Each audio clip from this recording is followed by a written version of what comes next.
Hi friends, welcome to my channel Priya Pothur 692 vlogs. ఎలా ఉన్నారు అందరూ? బాగున్నారా? సో నేనైతే చాలా బాగున్నాను.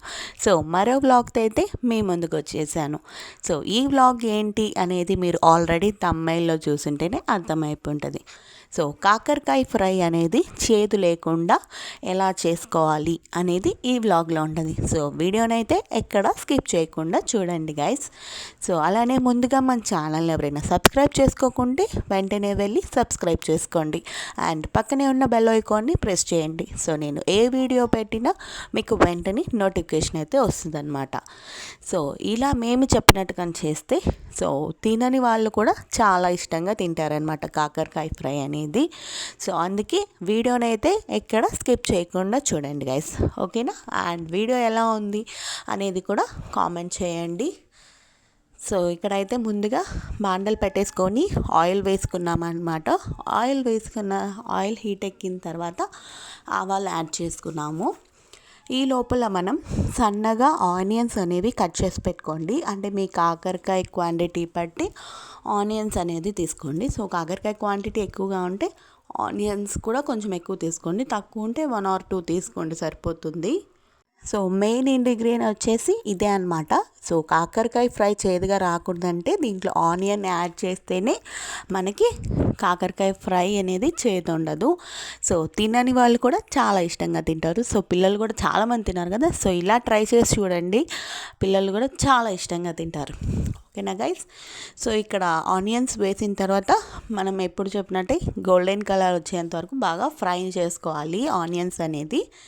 సో ఈ లోపల మన ఛానల్ని ఎవరైనా సబ్స్క్రైబ్ చేసుకోకుంటే వెంటనే వెళ్ళి సబ్స్క్రైబ్ చేసుకోండి గైస్. అండ్ వీడియోని లైక్ చేయండి, షేర్ చేయండి మీ ఫ్రెండ్స్కి, ఫ్యామిలీ మెంబర్స్కి. సో వీడియో మరికొంత రీచ్ అవుతుంది గైస్.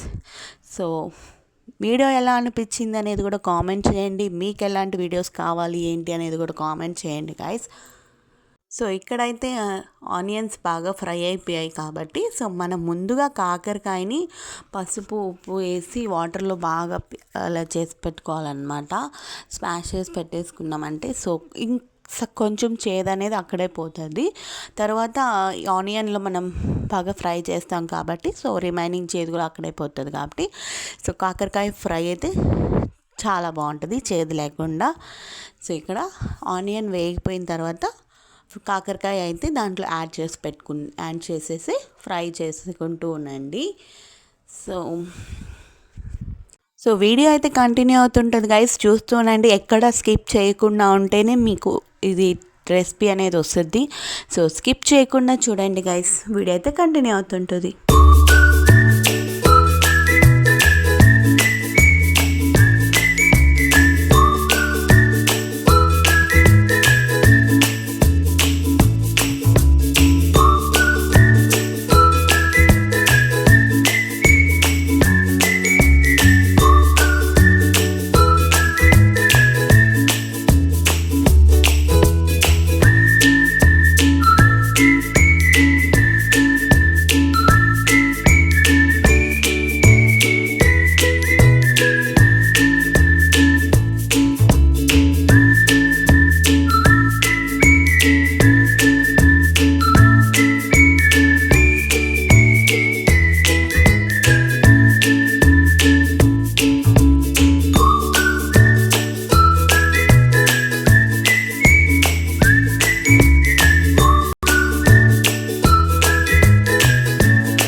సో ఇక్కడ కాకరకాయ బాగా ఫ్రై అవుతున్న మధ్యలో మనం టేస్ట్కి సాల్ట్, కారం ఇవన్నీ యాడ్ చేసుకోండి. సో ఎవరి టేస్ట్కి తగ్గట్టు వాళ్ళు కారం, సాల్ట్ అవన్నీ యాడ్ చేసుకోండి గైస్. దాని తర్వాత ఇంకొంచెం బాగా ఫ్రై చేయండి ఆయిల్లో. సో అలా ఫ్రై అయిన తర్వాత 1 స్పూన్ ఆఫ్ షుగర్ యాడ్ చేయండి. సో 1 స్పూన్ చాలు షుగర్, ఎందుకంటే ఆనియన్స్ ఇవన్నీ వేసాం కదా. సో దాంట్లోనే ఆల్మోస్ట్ కాకరకాయ చేదు అనేది అంత ఉండదు, బట్ కానీ 1 స్పూన్ యాడ్ చేయండి షుగరు, బాగుంటుంది. అదర్వైజ్ బెల్లమైనా యాడ్ చేసుకోండి, టేస్ట్ ఇంకా బాగుంటుంది. సో రెండిట్లో ఏదైనా యాడ్ చేసుకుంటే బాగుంటుంది. ఇక్కడ సో మొత్తం ఫ్రై చేసుకుంటున్నాను. లాస్ట్లో శనగల పొడి యాడ్ చేస్తాం కదా అందరం, బట్ కాకరకాయ ఫ్రైలో శనగల పొడి కాకుండా శనగపప్పు పొడి యాడ్ చేయండి, టేస్ట్ మరింత పెరుగుతుంది అన్నమాట. సో శనగల పొడి కన్నా శనగపప్పు పొడి కానీ యాడ్ చేసామంటే టేస్ట్ మరింత పెరుగుతుంది. అండ్ ఆ పొడి కూడా మనకి ఈ చేదు అనేది తగ్గడానికి హెల్ప్ అవుతుంది అన్నమాట. సో ఇదన్నమాట గైస్ కాకరకాయ ఫ్రై రెసిపీ అనేది. సో మీకు ఎలా అనిపించింది ఏంటి అనేది కామెంట్ చేయండి. అండ్ మీకు కనుక ఈ వీడియో నచ్చినట్టయితే ఏం చేయాలో తెలుసు కదా, లైక్ చేయండి, షేర్ చేయండి, కామెంట్ చేయండి, అలాగే నా ఛానల్ని సబ్స్క్రైబ్ చేసుకోండి. సో 500కి దగ్గరలో ఉన్నాం గైస్, తొందరగా సబ్స్క్రైబ్ చేసుకోండి. So thank you for watching my videos. Bye bye.